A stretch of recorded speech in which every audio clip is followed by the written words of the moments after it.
Number 2 is Germany.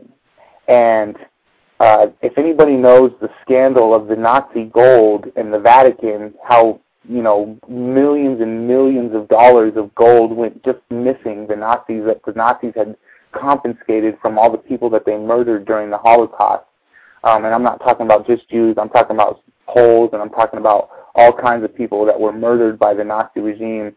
And they stole all kinds of gold, and then after World War II, a majority of that gold just went missing, and the Vatican holds on to most of it inside of Swiss banks and stuff like that. And in fact, almost every single nation that did benefit from World War II and from the Nazi gold, almost every single nation that has come forward with all of their accounting and shown which gold they benefited from, except for the Vatican. The Vatican's the only nation, and I call them a nation because they are a nation. They're the only nation that is still, to this day, refused to admit how much money they got and how much gold they got from the Nazi movement, which I tell you it's a substantial amount. Then up there is the IMF, the World Bank. They have a whole bunch of gold, or they purport to. And then, of course, is China and a couple of other countries. Italy is up there as well. It's strange to me that the Vatican would be absent from that list, but it's not very surprising when you look at like the Forbes 500 or the Forbes 500 list and other lists that mention who the most powerful corporations and people in the world are. The Vatican owning more land than almost anything. I think like McDonald's is the only corporation that owns more land than the Vatican. They strangely never show up on any of these lists. When you're looking at who runs the world, the one corporation or one entity that has been on top for the last 2,000 years strangely never seems to come up on any of these lists, which is very crazy to me. But back to the point of gold. You look at all of the gold being taken from the American people and all of it being stuck in the Fort Knox, and then all of that gold mysteriously not being accounted for the last 50 years. And you look at who has the gold now. Number 1, I would say probably with the most amount of physical gold would be the Vatican. Number 2 would probably be the British nobility. They keep theirs in different kind of like trusts and stuff like that, so it's all split up, but they've got a lot. And underneath them would probably be the Rothschilds, and the Rothschilds have an ass load of gold, and that's where a lot of the Zionist beliefs tend to come from, is the fact that the Rothschilds wield an incredible amount of power and an incredible amount of gold. These 3 entities hold almost all of the gold, a bunch of the German nobility as well, but up front, most of the gold is not in the hands of the people. Now, these organizations, these groups of people, are often who we call the Illuminati, Germany being right up there with the Bavarian Illuminati, which started most of this whole thing in a lot of the minds of a lot of the people. So these people who we call the Illuminati, the Vatican, the nobility of Britain, and these Germans and the Rothschilds. These people hold all this amount of gold. If we go back to a gold standard where he who has the gold rules, these people will rule. There will no longer be these people ruling from the shadows because they have to hide. They will be able to rule up front because they have the gold. Not one patriot has anything but crumbs and specks of gold compared to what the amount of these people have. So one thing that we have to remember is if we did go back to the gold standard and went back to gold and silver as backing our money, we would be creating for these people the exact situation that they want, wherein he who has the gold makes the rules. They have all the gold, therefore they can be upfront about making the rules, and they won't have to hide in the shadows anymore. Since this is such a blatant truth, and I've never heard this inevitable outcome to this situation be discussed, it makes me wonder. I can't believe that I'm the only person that has figured out that this is where it would inevitably lead to.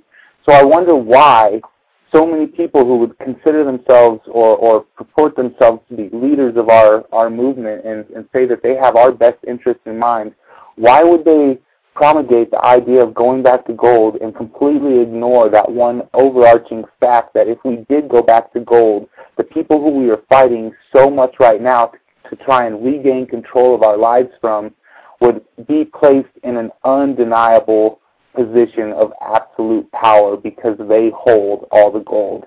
So it's just something that I was thinking about last week right after the show, and it just makes me wonder why people like Alex Jones and Ron Paul and even Jack Blood and everybody that is a proponent of going back to gold, why they never either come to that conclusion or are unable to see that would be the inevitability, or if they have figured it out, why are they still proponents of the idea? I don't know. I mean, I understand the idea of going back to gold on face value, but when you dig a little deeper, there's a big threat behind the whole idea.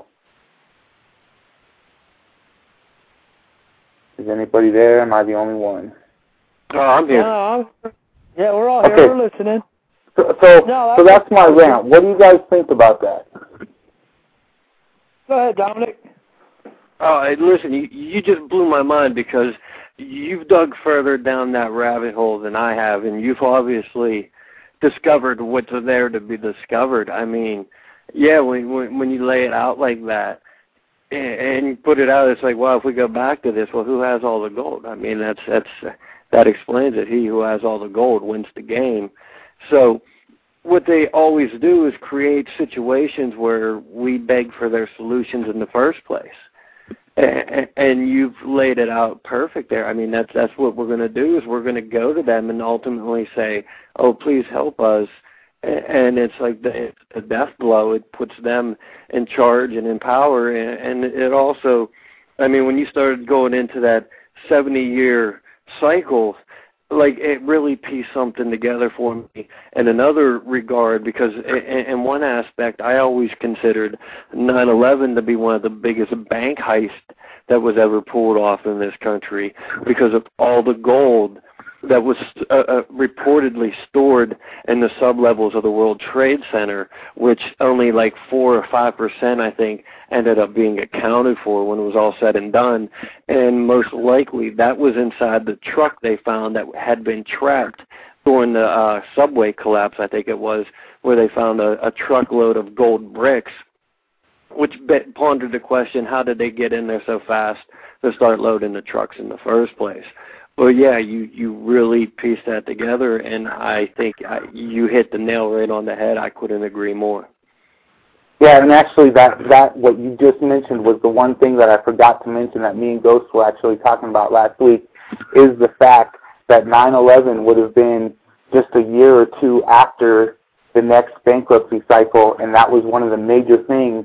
Right before 9/11, trillions of dollars went missing from the Pentagon. I think the day before 9/11, they came out and said trillions of dollars have gone missing.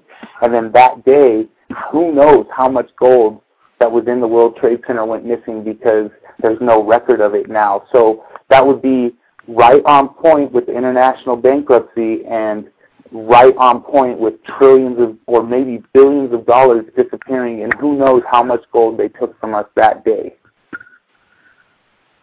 Well, that, and, you hear a lot of patriots out there and a lot of, 9/11 truthers and a lot of the people, the patriot movement, calling for let's go back to the gold, let's go back to the gold. But maybe that's put out there on purpose so that way we will buy that, scream that, and say, yeah, it's a good idea, let's do that, and then be screwed, you know what I mean?